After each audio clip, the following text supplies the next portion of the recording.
36 নম্বর আয়াতে বলা হচ্ছে সূরা বাকারার ফা আযাল্লাহুল শায়াতানু আনহা ফা আখরাজাহুম্মা মিম্মা কানা ফি ওয়া কুলনা ইহবিতু বাদুকুম লি বাদিন আদুউন ওয়া লাকুম ফি আল আরদি মুস্তাকারুন ওয়া মাতাউন ইলাহিন। এখানে ফা আযাল্লাহু অর্থ অতঃপর বিভ্রান্ত করল তাদের, শয়তানের প্রভাব ও প্ররোচনা বোঝাচ্ছে। আর শয়তানি শয়তান মন্দের প্রতীক যারা মানুষের বিপথে চালিত করে। আনহা এ থেকে জান্নাত থেকে বের করার প্রসঙ্গ।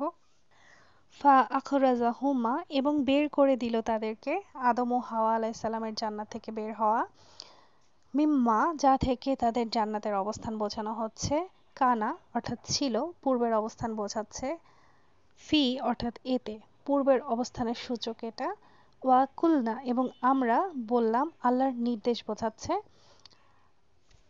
ইহ বিতু তোমরা নেমে যাও, পৃথিবীতে নেমে যাওয়ার নির্দেশ।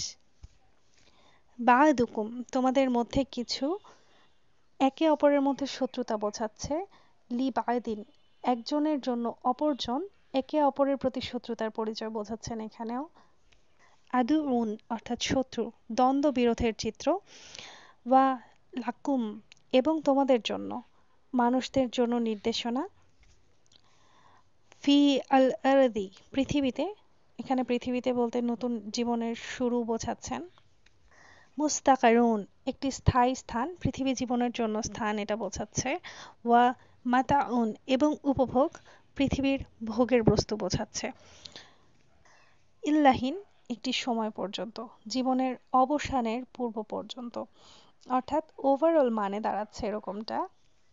অতঃপর শয়তান তাদেরকে সেখানে থেকে বিভ্রান্ত করলো এবং তাদেরকে যা ছিল তা থেকে বের করে দিল, এবং আমরা বললাম তোমরা নেমে যাও, তোমরা একে অপরের শত্রু এবং তোমাদের জন্য পৃথিবীতে একটি বসবাসের স্থান এবং নির্দিষ্ট সময় পর্যন্ত ভোগের বস্তু রয়েছে।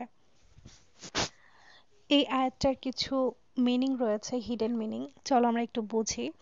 শয়তান আদম আলাইহিসসালাম এবং হাওয়া আলাইহিসসালামকে বিভ্রান্ত করে এবং তাদেরকে জান্নাত থেকে বের করে দেয়। এটি শয়তানের প্রতারণা ও বিপদের চিত্র। আল্লাহ আদম আলাইহিসসালাম এবং হাওয়া আলাইহিসসালামকে পৃথিবীতে নেমে যাওয়ার নির্দেশ দেন।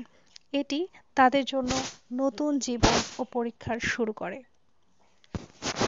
আল্লাহ তাদেরকে সতর্ক করে দেন যে তারা একে অপরের শত্রু হয়ে যাবে, যা মানুষের মধ্যে বিরোধ ও দ্বন্দ্ব সৃষ্টি করবে। এটি নির্দেশ করে যে পৃথিবীতে মানুষের জন্য একটি বসবাসের স্থান এবং ভোগের বস্তু রয়েছে, যা তাদের জন্য নির্দিষ্ট সময় পর্যন্ত উপলব্ধ থাকবে। এই সম্পর্কিত একটা কোরআনের আয়াতও রয়েছে, সূরা তহার 121 নম্বর আয়াতে বলা রয়েছে, ফা আযাল্লাহু আল শাইতানু অতঃপর শয়তান তাদেরকে বিভ্রান্ত করলো।